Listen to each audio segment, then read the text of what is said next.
अस्सलाम वालेकुम जी, मेरा नाम मोहम्मद उमर ख़ान है और आप देख रहे हैं लर्नअप पाकिस्तान। आज की इस वीडियो में हम Punjab enforcement and regulatory authority की प्रिपरेशन सीरीज़ को कंटिन्यू करने वाले हैं। आप तमाम लोग जानते हैं कि मुख्तलिफ सब्जेक्ट्स को हम इस वीडियो सीरीज़ में कवर कर रहे हैं, जिसमें प्रीवियसली CRPC का लेक्चर नंबर 1 हम डिस्कस कर चुके थे। आज के इस लेक्चर में हम CRPC के लेक्चर नंबर 2 को डिस्कस करने वाले हैं। आप तमाम लोग जानते हैं कि हम पार्ट 4 को डिस्कस कर रहे थे, which is about prevention of offences. किसी भी जुर्म के कमिट होने से पहले उसको कैसे प्रिवेंट किया जा सकता है, उसकी प्रिवेंशन के हवाले से क्या स्टेप्स लिए जा सकते हैं, पार्ट 4 हमें ये बताता है। और पार्ट 4 में लाई करता है जी चैप्टर नंबर 8, जो हमारा पहला चैप्टर है जिसको हम डिस्कस कर रहे हैं। और इसमें हम बात करते हैं सिक्योरिटी से रिलेटेड। सिक्योरिटी किस चीज़ के लिए? For keeping the peace. और दूसरी चीज़ क्या है? And good behaviour within the society. तो इन दोनों चीज़ों के हवाले से हम पढ़ रहे थे। इनिशियली हमने सेक्शन 106 से लेके सेक्शन 118 तक डिस्कस कर लिया था, और आज हम सेक्शन 119 से लेके सेक्शन 126A तक पढ़ने वाले हैं, और ये हमारी इस सीरीज़ का लेक्चर नंबर 2 है। इस लेक्चर में मज़ीद आगे बढ़ने से पहले मैं आप तमाम लोगों को बताता चलूँ कि अगर आप एक ऐसे कैंडिडेट हैं जो Punjab enforcement and regulatory authority के हवाले से अपने आप को प्रिपेयर कर रहे हैं और तैयारी के हवाले से किसी रिसोर्स पर रिलाई करना चाहते हैं, तो आप तमाम लोगों को फैसिलिटेट करने के लिए लर्नअप पाकिस्तान एक प्रिपरेटरी कोर्स ऑफर कर रहा है, जिसमें हम आपको मुख्तलिफ सब्जेक्ट्स के हवाले से प्रिपरेटरी मटीरियल प्रोवाइड करते हैं, जो क्विज़ फॉर्म में ऐड किया गया है, ताकि आप अपनी प्रिपरेशन को मज़ीद बेहतर कर सकें और अपने वीक एरियाज़ पे काम कर सकें। इस कोर्स पर इस वक्त आप तमाम स्टूडेंट्स के लिए हम 30% डिस्काउंट भी ऑफ़र कर रहे हैं। अगर आप इस कोर्स के बारे में मज़ीद इन्फॉर्मेशन लेना चाहते हैं, जानना चाहते हैं कि हम किस तरीके से आपको फैसिलिटेट करेंगे, तो स्क्रीन पर मौजूद व्हाट्सएप नंबर को यूज़ करते हुए आप जो है वो हमारी टीम के साथ इन टच आ सकते हैं और इस कोर्स के बारे में मज़ीद डिटेल्स हासिल कर सकते हैं। तो स्टार्ट करते हैं जी हम सेक्शन 119 से। सेक्शन 119 हमें बताता है डिस्चार्ज के हवाले से। डिस्चार्ज किसका? Of person informed against. तो मजिस्ट्रेट को जिन लोगों के अगेंस्ट इन्फॉर्मेशन मिली थी और मजिस्ट्रेट ने उनको समन किया था, उनके डिस्चार्ज के हवाले से बात की जा रही है। यहाँ पर दो टर्मिनोलॉजीज़ को भी हम समझने वाले हैं। तो सबसे पहले इस सेक्शन को हम रीड आउट करते हैं, उसके बाद इसकी टेक्निकल वर्डिंग को अंडरस्टैंड करते हैं। If on an inquiry under section 117, अगर इंक्वायरी होती है, इंक्वायरी कौन करता है? मैजिस्ट्रेट करता है। सेक्शन 117 के अंडर एक इंक्वायरी होती है और उसके बाद क्या होता है? इट इज़ नॉट प्रूव्ड, ये साबित नहीं हो सकता, that it is necessary for keeping the peace or maintaining good behaviour as the case may be, that the person in respect of whom the inquiry is made should execute a bond. तो जिस भी शख्स के against information मिली थी और उसके against inquiry हुई है और इंक्वायरी के बाद ये साबित होता है कि इस शख्स से किसी भी किस्म का बॉन्ड लेने की ज़रूरत नहीं है, किसी किस्म की सिक्योरिटी लेने की ज़रूरत नहीं है, तो मैजिस्ट्रेट क्या करेगा?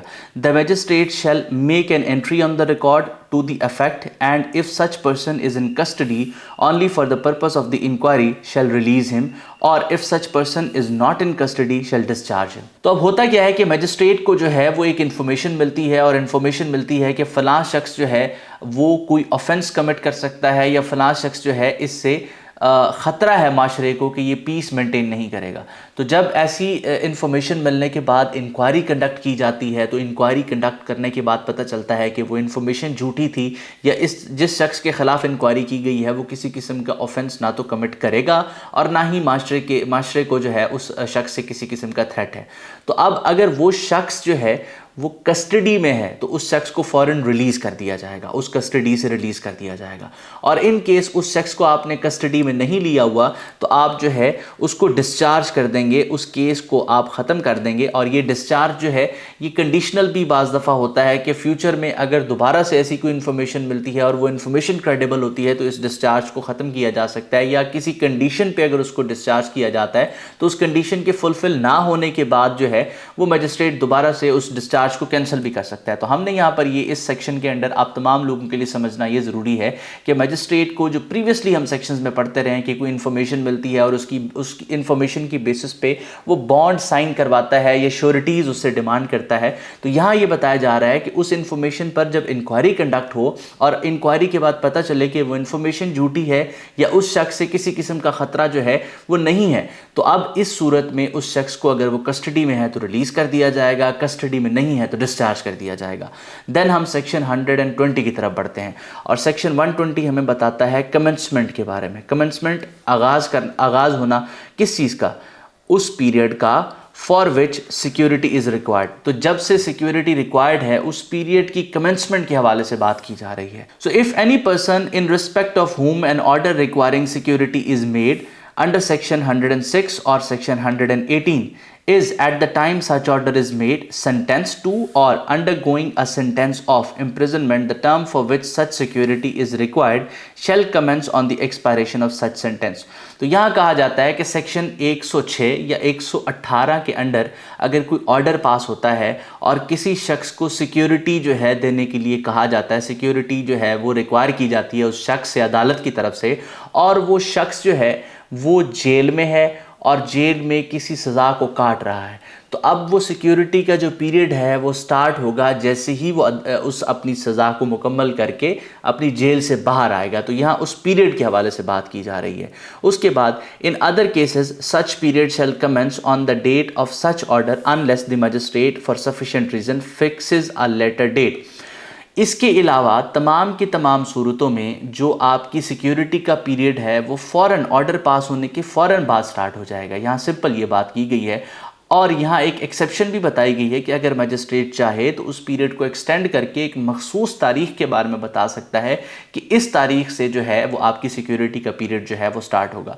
तो हमने सिंपल अंडरस्टैंड किया कि सेक्शन 106 और 118 के अंडर अगर किसी इंसान को सिक्योरिटी देने का कहा जाता है, ज़मानत देने का कहा जाता है, और वो पर्सन जो है जेल के अंदर है, तो जब वो जेल से बाहर आएगा, जब उसकी इम्प्रिजनमेंट ख़त्म होगी, उसके बाद से उस सिक्योरिटी का पीरियड स्टार्ट होगा। और बकिया तमाम सूरतों में जब भी ऑर्डर पास होगा तब ही सिक्योरिटी का जो है पीरियड स्टार्ट हो जाएगा, अनलेस एंड अनटिल मजिस्ट्रेट इसको डिले ना कर दे। उसके बाद सेक्शन 121 को आप देखेंगे जो कंटेंट्स के बारे में बात करता है, कंटेंट्स ऑफ द बॉन्ड। ठीक है, the bond to be executed by any such person shall bind him to keep the peace or to be of good behaviour as the case may be, and in the latter case the commission or attempt to commit or the abetment of any offence punishable with imprisonment wherever it may be committed is a breach of the bond. तो यहाँ simple ये बात की गई है कि जब कोई शख्स एक बॉन्ड को साइन करता है और उस बॉन्ड को साइन करने का पर्पज़ ये होता है कि वो पीस को मेंटेन करेगा या अपने बिहेवियर को अच्छा रखेगा विद इन द सोसाइटी, और इन केस अगर वो इस तरह से नहीं करता, इन दोनों चीज़ों पर वो पूरा नहीं उतरता और वो बॉन्ड को इससे पहले इन चीज़ों के लिए साइन कर चुका है और इनमें से किसी भी शिक को वायलेट करते हुए कोई ऐसा काम करता है जो कि एक ऑफेंस है और जिसके लिए एक इम्प्रिजनमेंट जो है लॉ में बताई गई है, एक सज़ा बताई गई है कानून में, तो अब ये समझा जाएगा उसका ये काम करना कि उसने बॉन्ड के कंटेंट्स को वायलेट किया है, जो कि एक जो कि ब्रीच ऑफ बॉन्ड की कैटेगरी में आएगा। ठीक है, तो वो लायबल होगा किसके लिए? ब्रीच ऑफ द बॉन्ड के लिए। उसके बाद सेक्शन 122 को हम डिस्कस करने वाले हैं। सेक्शन 122 में हमें बताया गया है पावर्स के बारे में टू रिजेक्ट सिक्योरिटीज़। तो सिक्योरिटीज़ जब अदालत में दी जाती हैं मजिस्ट्रेट के ऑर्डर पर, तो उसको रिजेक्ट करने की पावर के हवाले से बात की गई है। अ मजिस्ट्रेट में रिफ्यूज़ और रिजेक्ट, मजिस्ट्रेट रिफ्यूज़ भी कर सकता है, रिजेक्ट भी कर सकता है। किसको? श्योरिटी को।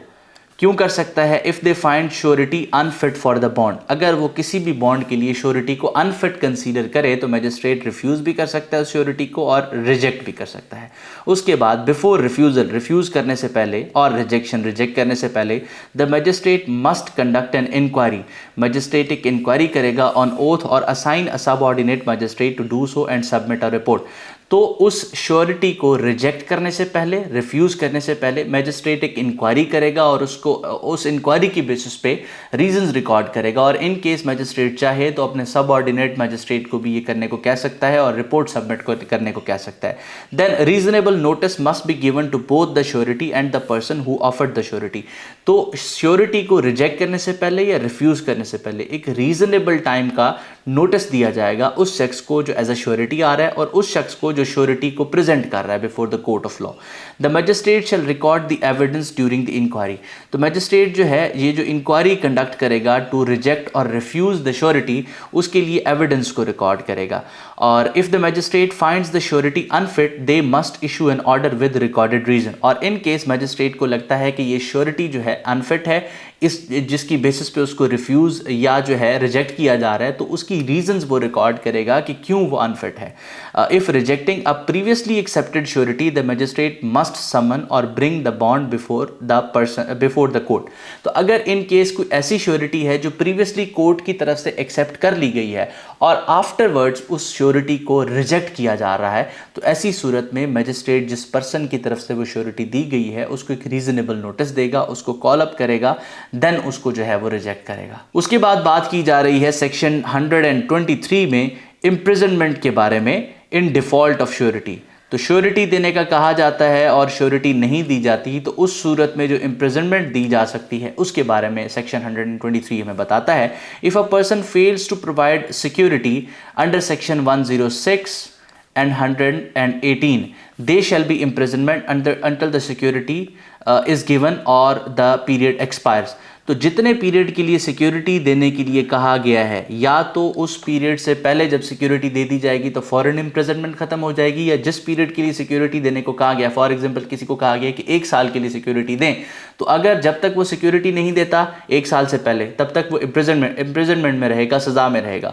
और इन केस 1 साल का अरसा गुजर जाता है उस दौरानिया में, तो वो फॉरेन रिहा हो जाएगा। यानी कि जितने अरसे के लिए आपको सिक्योरिटी देने के लिए कहा गया था, मैक्सिमम इम्प्रिजनमेंट सिक्योरिटी ना देने की सूरत में उतनी ही आपको होगी। उसके बाद if security for more than 1 year is required and not provided the magistrate shall issue a warrant for detention and refer the case to session जज। तो इन केस अगर किसी भी जो है पर्सन को सिक्योरिटी देने के लिए कहा जाए और वो सिक्योरिटी का जो पीरियड है वो 1 साल से ज़्यादा हो और वो उसकी सिक्योरिटी ना दे, तो मैजिस्ट्रेट उस शख्स को जो है उस शख्स के अगेंस्ट वारंट करेगा फॉर डिटेंशन, कैद के, और केस को रेफर कर देगा, refer the case to session जज। ठीक है, सेशन जज के हवाले से हम प्रीवियस लेक्चर में पढ़ चुके हैं। द सेशन जज may request further evidence and pass an appropriate order ensuring imprisonment does not exceed 3 years। अब 1 साल के लिए जो है आपको सिक्योरिटी देने के लिए कहा गया था और उस 1 साल की सिक्योरिटी आपने ना देने की सूरत में जो मैजिस्ट्रेट है उसने वारंट इशू किया डिटेंशन का, केस को रेफ़र किया मैजिस्ट्रेट के पास, सेशन जज के पास। अब जब सेशन जज के पास वो केस जाता है तो वो एविडेंस रिकॉर्ड करता है, एक एप्रोप्रिएट ऑर्डर पास करता है और मेक श्योर करता है कि इन केस आप वो सिक्योरिटी नहीं देते तो आपको जो है 3 साल से ज़्यादा की सज़ा ना हो। ठीक है, उसके बाद नेक्स्ट बताया जा रहा है कि if multiple individuals are involved all cases में बी रेफर टुगेदर। अगर एक से ज़ायद इंडिविजुअल्स इन्वॉल्व हैं जिन्होंने अपनी सिक्योरिटी जमा नहीं करवाई तो तमाम के तमाम केसेस एक साथ रेफ़र कर दिए जाएंगे सेशन जज की तरफ, with each person's imprisonment limited to their respective security period. तो हर शख्स का जो इम्प्रिजनमेंट पीरियड है वो उस शख्स की जितनी उसने सिक्योरिटी देनी है जितने अरसे के लिए, सिर्फ उसी अरसे तक लिमिटेड रहेगा। ऐसा नहीं कि किसी एक शख्स ने अगर जो है सिक्योरिटी देनी थी 3 साल के लिए और दूसरे ने 1 साल के लिए देनी थी तो दोनों को एक तराजू में नहीं तोला जाएगा। हर इंसान ने जितनी सिक्योरिटी देनी थी उसको जो इम्प्रिजनमेंट अवार्ड की जाएगी सिक्योरिटी ना देने की सूरत में वो उसकी सिक्योरिटी के डिफॉल्ट के प्रोपोर्शनल जो है वो होगी। देन द सेशन जज may transfer the case to an additional और असिस्टेंट सेशन जज who will then exercise the same powers. In case अगर सेशन जज चाहे कि वो केस रेफर कर दे एडिशनल सेशन जज को या असिस्टेंट सेशन जज को तो वो ये कर सकता है और इस सूरत में उसके पास जो है उन दोनों एडिशनल और असिस्टेंट सेशन जज के पास सेम पावर्स होंगी। उसके बाद बात की जाती है कि if security is given while in jail the officer in charge shall inform the relevant court or magistrate and await further instructions. उसके बाद बात की जा रही है कि अगर जो शख्स जिसने सिक्योरिटी जमा नहीं करवाई जिसके डिफॉल्ट में उसको इम्प्रिजनमेंट सजा दे दी गई है और जब वो जेल में जाता है तब सिक्योरिटी जमा करवाता है तो जो ऑफिसर इन चार्ज है जेल में वो रेलेवेंट मजिस्ट्रेट को इस हवाले से इन्फॉर्म करेगा। Failure to give security for keeping the peace results in simple imprisonment. तो अगर पीस कीपिंग के लिए आपसे सिक्योरिटी मांगी गई थी और आपने वो सिक्योरिटी नहीं दी तो आपको सिंपल इम्प्रिजनमेंट अवार्ड की जाएगी अदालत की तरफ से। Then failure under section 108 result in simple imprisonment. उसके बाद फेलियर अंडर सेक्शन 109 110 में रिजल्ट इन सिंपल और रिगरस इम्प्रिजनमेंट। तो आपको सेक्शन 109 या 110 में अगर सिक्योरिटी मांगी गई थी और आपने उसमें सिक्योरिटी नहीं जमा करवाई तो आपको अदालत के पास ऑप्शन है कि वो सिंपल इम्प्रिजनमेंट भी दे सकती है या रिगरस इम्प्रिजनमेंट कैद बामुशक्कत भी दे सकती है। तो ये अदालत के पास जो है ये उसकी डिस्क्रिशनरी पावर है। देन हम सेक्शन 124 की तरफ आते हैं, power to release persons imprisonment for failing to give security. तो अब यहाँ पावर के बारे में बात की गई है, कौन सी पावर?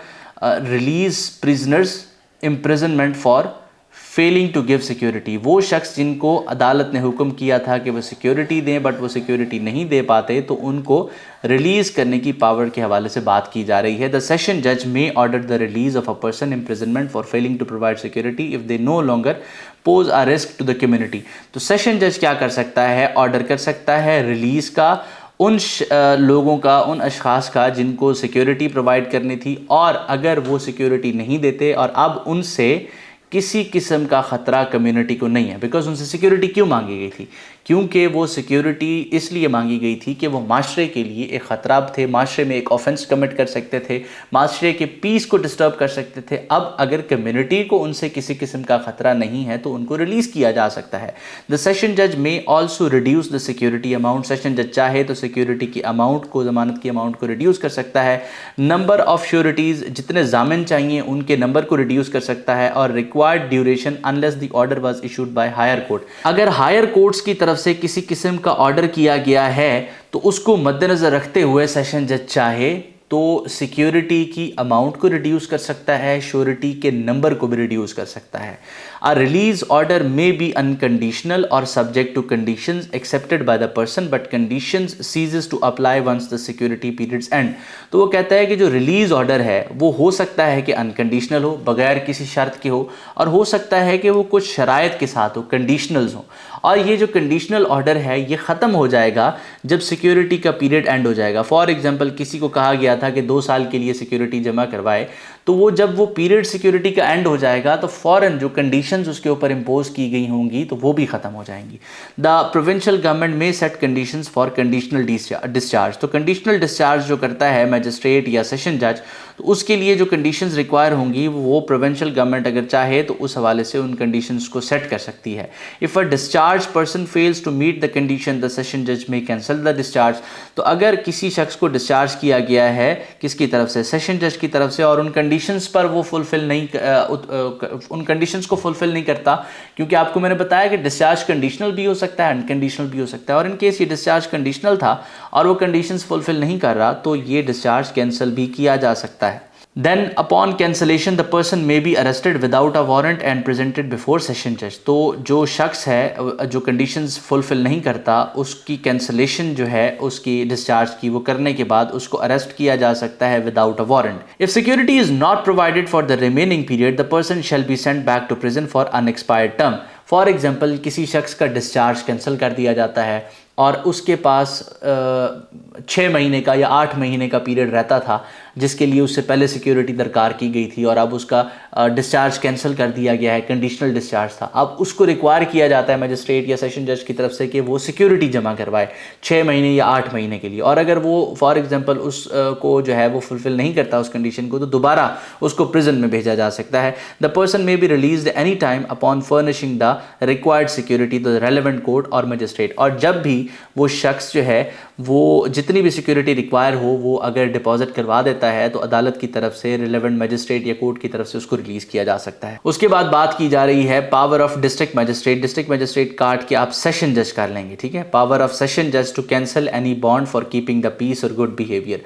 तो यहाँ पावर्स की बात की जा रही है किसकी? सेशन जज की, टू कैंसिल एनी बॉन्ड, किसी भी बॉन्ड को कैंसिल करने के लिए। और ये बॉन्ड किस लिए लिया गया था? फॉर कीपिंग द पीस और गुड बिहेवियर। तो गुड बिहेवियर और कीपिंग द पीस के लिए अगर किसी किस्म का बॉन्ड किसी शख्स से लिया गया है तो उसको कैंसिल करने की पावर जो है वो सेशन जज के पास मौजूद है। द सेशन जज may at any time for sufficient reason to be recorded in writing. तो सेशन जज जो है किसी भी वक्त अगर सफिशिएंट रीज़न जो है मौजूद है और वो सफिशिएंट रीज़न क्या है वो उसको रिकॉर्ड करेगा इन राइटिंग। उसके बाद क्या करेगा? वो कैंसिल कर सकता है किसी भी बॉन्ड को फॉर कीपिंग द पीस और for good behaviour executed under this chapter by order of any court in his district or not superior to his court।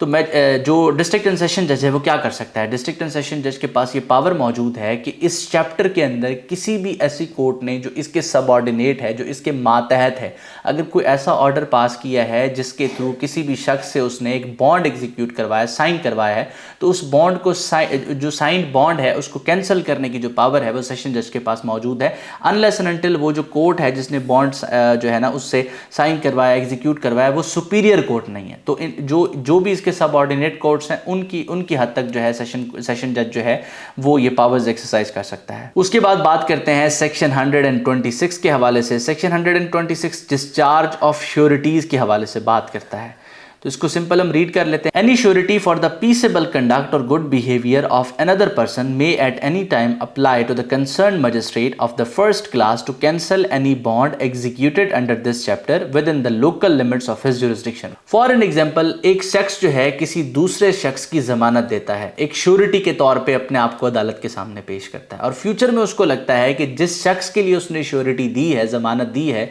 वो शख्स जो है अब उस तरीके से परफॉर्म नहीं कर रहा, उस तरीके से काम नहीं कर रहा जिस तरीके से इस इंसान के साथ उसने कमिट किया था, और कल करा को वो अगर किसी किस्म का मसला करता है तो अदालत उस शख्स की बजाय उस श्योरिटी से भी पूछेगी।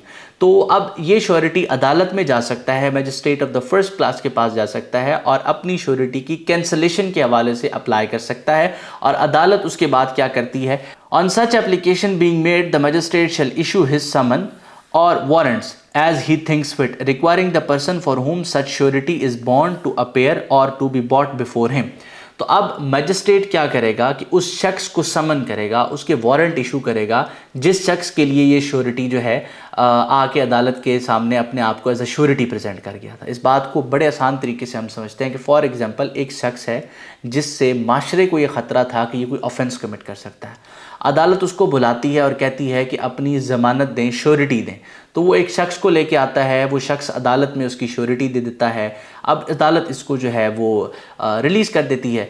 कल करा को वो जो श्योरिटी था जिसने उस बंदे की ज़मानत दी थी, उसको लगता है कि जिसकी ज़मानत वो अदालत में दे के आया है वो फ्यूचर में कोई ऐसा मसला कर सकता है जो बेसिकली उसने श्योरिटी से वादा किया है उस वादे से मुकर सकता है। श्योरिटी के साथ फॉर एग्जांपल उसने वादा किया था कि वो माशरे में किसी किस्म का कोई फसाद नहीं फैलाएगा, कोई ऑफेंस नहीं कमिट करेगा, तो ये श्योरिटी अदालत के पास जा सकता है और कह सकता है कि जिस शख्स के लिए मैंने ज़मानत दी है वो शख्स अब मेरे कहे हुए मुआहदे के मुताबिक या हमारे दरमियान तयशुदा बात के मुताबिक काम नहीं कर रहा, वो ऑफेंस कमिट कर सकता है जिससे कल करा को मुझे मसला हो सकता है, तो वो कैंसलेशन ऑफ श्योरिटी के लिए अप्लाई करेगा। जब ऐसी कैंसलेशन की एप्लीकेशन आएगी तो जिस शख्स के लिए श्योरिटी दी गई थी अदालत उसको कॉल अप करेगी। उसके बाद 126A को हम पढ़ते हैं, a security for unexpired period of bond when a person for whose appearance a warrant or summon has been issued under the proviso to subsection 3 of section 122। Section 122 में rejection of sureties के बारे में बात की गई थी।